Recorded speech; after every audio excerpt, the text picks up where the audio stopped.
Your life doesn't owe you fairness, it owes you resilience. This is one of the most uncomfortable truths, yet it's the foundation of real strength.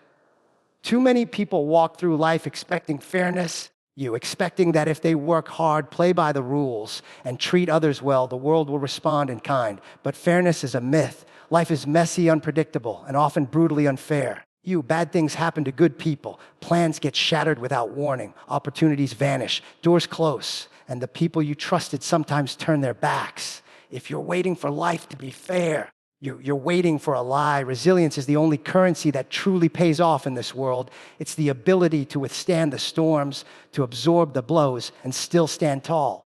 Resilience isn't about avoiding pain or hardship. It's about facing those challenges head on and refusing to be broken by them. It's about digging deep when everything inside you screams to quit. About pushing forward when the odds are stacked against you. Resilience is the muscle that grows stronger every time you survive a setback, every time you rise after falling. Every time you choose to fight when surrender would be easier. Expecting fairness from life is like expecting a wild river to flow straight. It doesn't care about your plans or your feelings. It will toss rocks, create rapids, and pull you under if you're not prepared. Resilience is your life raft, your armor, your anchor in the chaos. It keeps you afloat when everything else wants to drag you down. When you develop resilience, you stop wasting energy on anger, resentment, or disappointment over things you cannot control. Instead, you focus on what you can control, your response. Resilience is also about mindset. It's the perspective that failure is not final and pain is not permanent. It's understanding that hardships are not punishments, but opportunities to grow stronger, smarter, and more capable. The resilient person doesn't see obstacles as dead ends. They see them as challenges to be overcome, lessons to be learned, and steps toward a greater purpose. They don't ask, why me? They ask, what now? Building resilience requires embracing discomfort. It means learning to be uncomfortable without breaking. It means training yourself to move forward when fear, doubt, and exhaustion threaten to paralyze you. It requires discipline to show up day after day, to do the work, to face the pain with courage. And it demands humility to accept that sometimes you'll fail, but never accept that failure is the end of your story. The world doesn't owe you fairness, but it does reward resilience. History is filled with stories of people who faced unimaginable injustice, loss, and hardship and still found ways to rise. They didn't wait for their circumstances to change. They changed themselves. They adapted, they endured, they fought. Their resilience became their legacy. And that's the truth you need to carry with you. Everyday resilience is your power. It's your weapon against the unfairness of life. Resilience also teaches you to protect your peace. When life is unfair, it's easy to get sucked into bitterness and anger. But those emotions only weigh you down. The resilient mind knows when to fight and when to let go. It knows that preserving your inner peace is not weakness. It's wisdom. It's the foundation from which you rebuild after every storm. Finally, resilience isn't something you either have or don't have. It's something you develop. Every challenge you face, every pain you endure, every loss you survive adds to your reservoir of strength. It's forged in the fire of adversity and polished by persistence. And when life inevitably throws its unfair punches, you won't just survive, you'll thrive because your resilience will carry you beyond what seemed possible. Pain is inevitable, suffering is optional. This distinction is one of the most powerful, yet often overlooked truths about life. Pain is a natural part of the human experience. It arrives uninvited, whether through loss, failure, rejection, or hardship. No one escapes pain. It's as certain as breathing and as unavoidable as the passing of time. But suffering, that deep, prolonged agony that breaks spirits and traps minds, is not a requirement. Suffering is a choice, a reaction, a mindset. It's how you respond to pain that determines whether you remain stuck or rise beyond it. Pain is a signal, a warning, a messenger. It tells you something is wrong. That something needs attention, change, or acceptance. It's raw and immediate. You feel it in your body, your heart, your soul.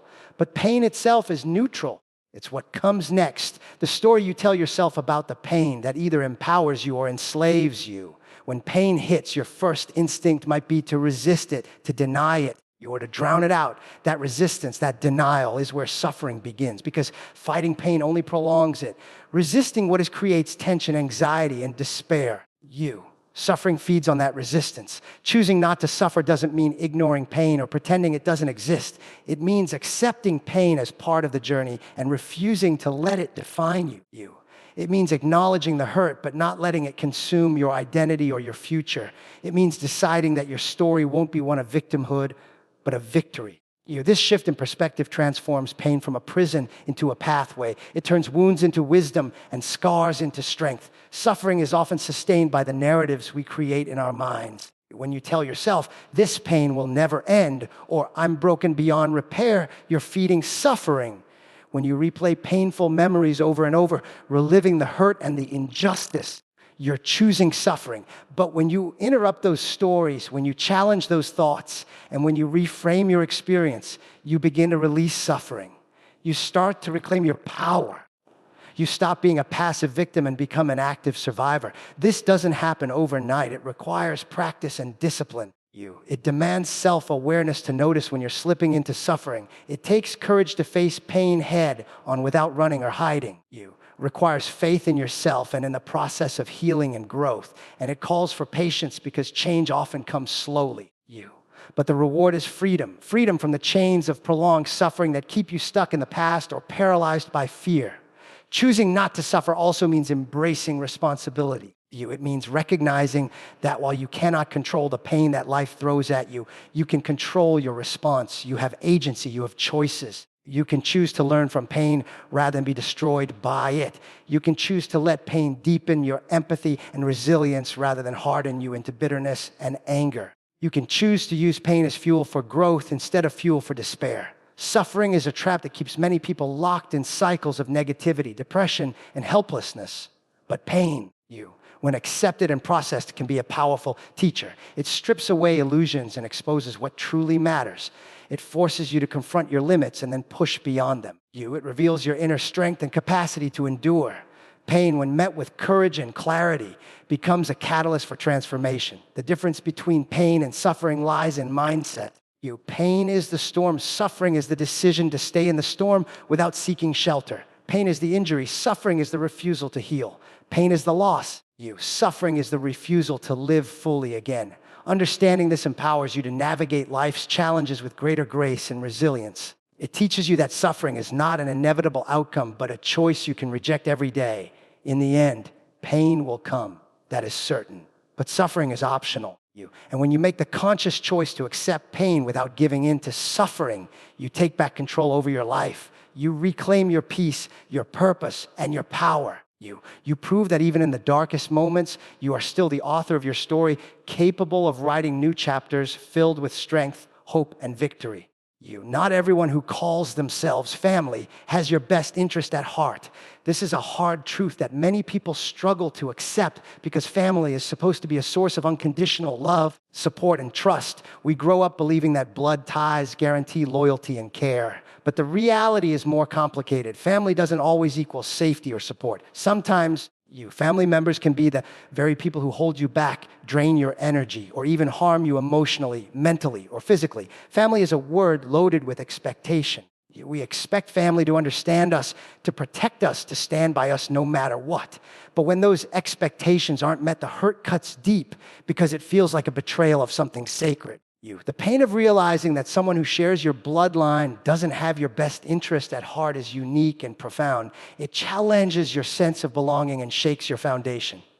Yet, it's essential to confront this reality if you want to grow and protect yourself. Sometimes family members act out of their own pain, insecurity, or fear. They may sabotage your progress because they are threatened by your growth or uncomfortable with change.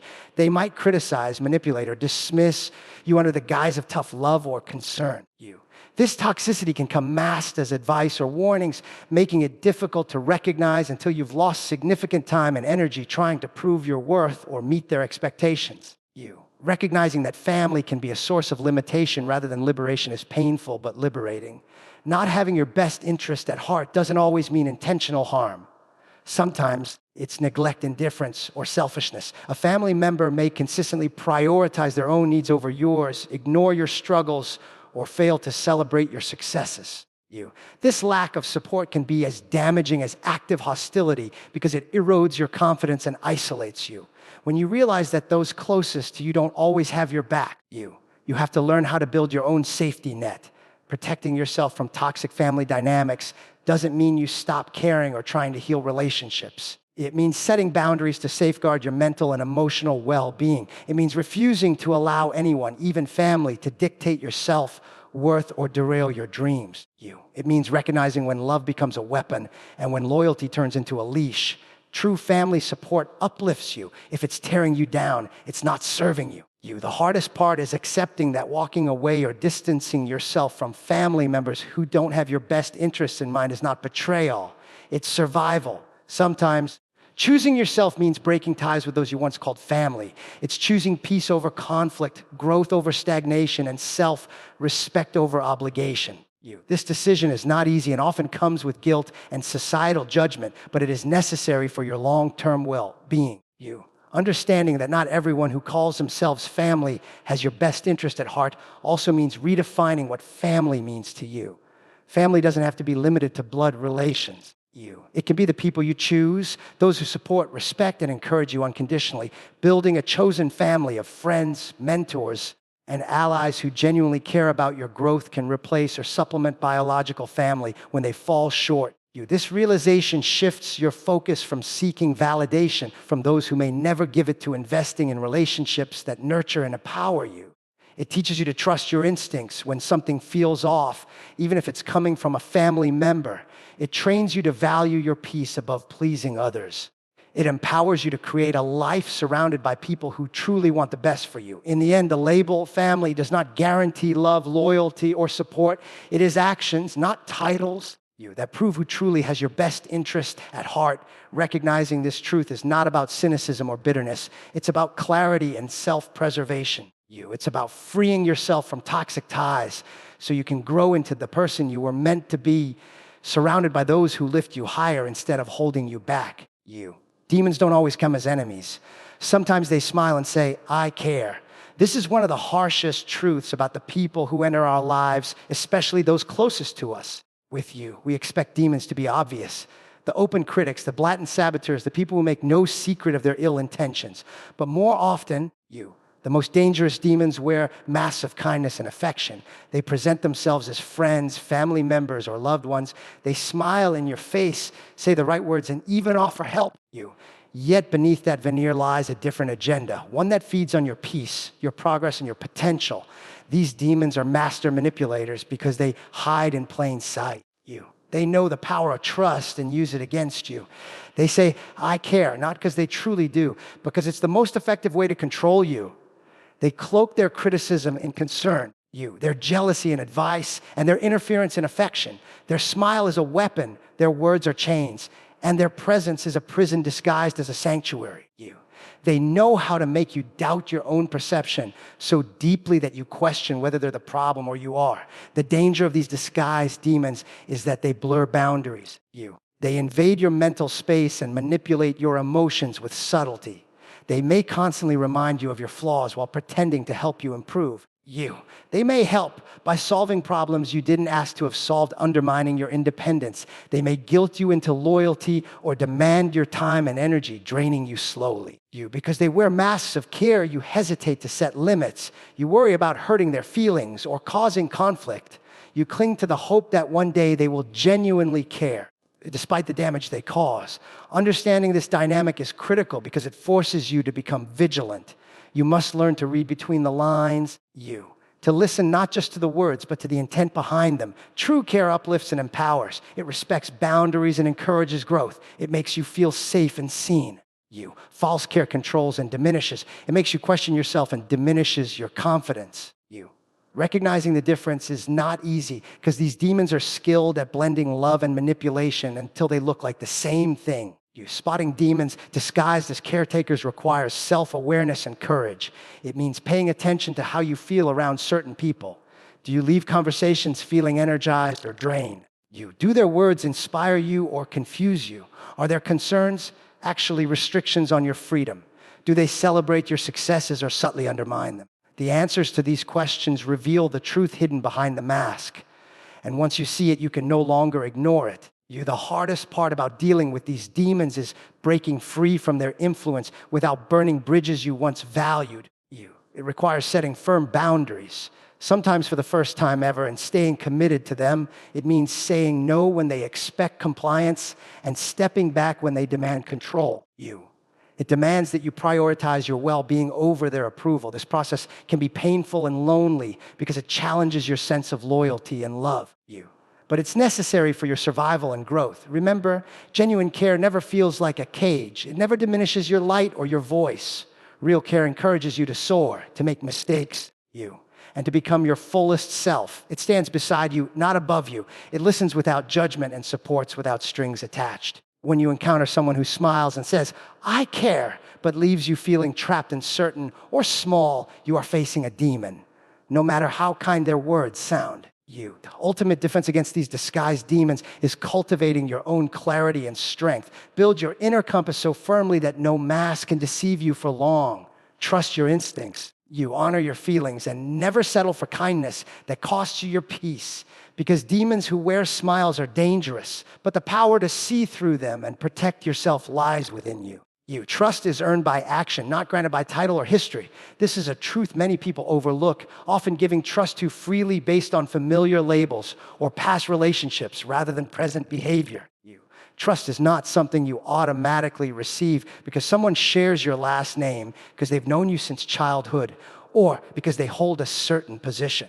Those things might create expectations, but they do not guarantee trustworthiness. True trust is built brick by brick through consistent actions that prove reliability, integrity, and respect over time. Too often, people assume that just because someone is a family member, a longtime friend, or holds a respected role, they deserve their trust without question. But titles and histories are just stories we tell ourselves. They are not guarantees of character or loyalty. A person can be a brother or sister, a friend from years ago, or a colleague with a fancy title, and still act in ways that betray trust. The name or the history behind them doesn't protect you from disappointment or harm.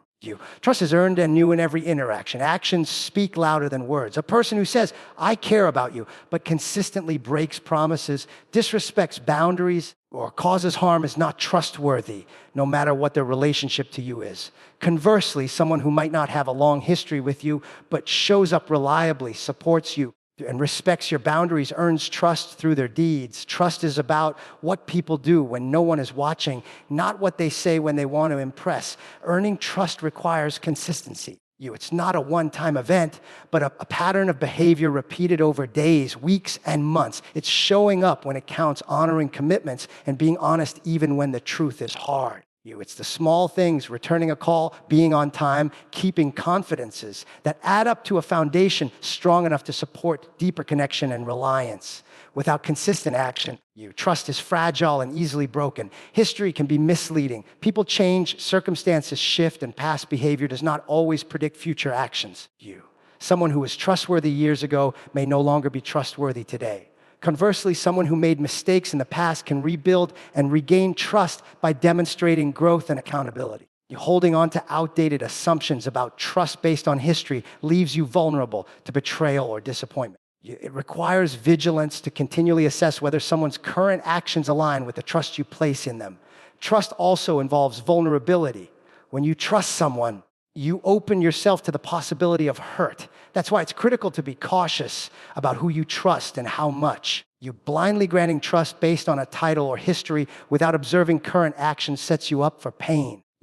It's okay to protect yourself by requiring people to prove themselves before giving them access to your inner world. Real trust is reciprocal. It grows when both parties demonstrate respect, honesty, and care. Sometimes people lean on the weight of their title or history to demand trust without earning it. They expect loyalty simply because of their role, a family elder, a longtime friend, a boss. But demanding trust is not the same as earning it. True trust can't be forced or commanded. It must be freely given as a result of genuine respect and consistent behavior. When trust is assumed, it often breeds complacency, entitlement, or abuse of power. Trust is also a dynamic process that requires ongoing effort. Even after it's earned, it can be lost through careless or harmful actions. A single betrayal can unravel years of trust. Rebuilding trust takes humility, accountability, and time. Both parties must be willing to do the work. This reality emphasizes why trust should never be given lightly or based solely on past relationships or titles. Ultimately, trust is a currency more valuable than any title or history. It's the foundation for meaningful relationships, healthy boundaries, and personal safety.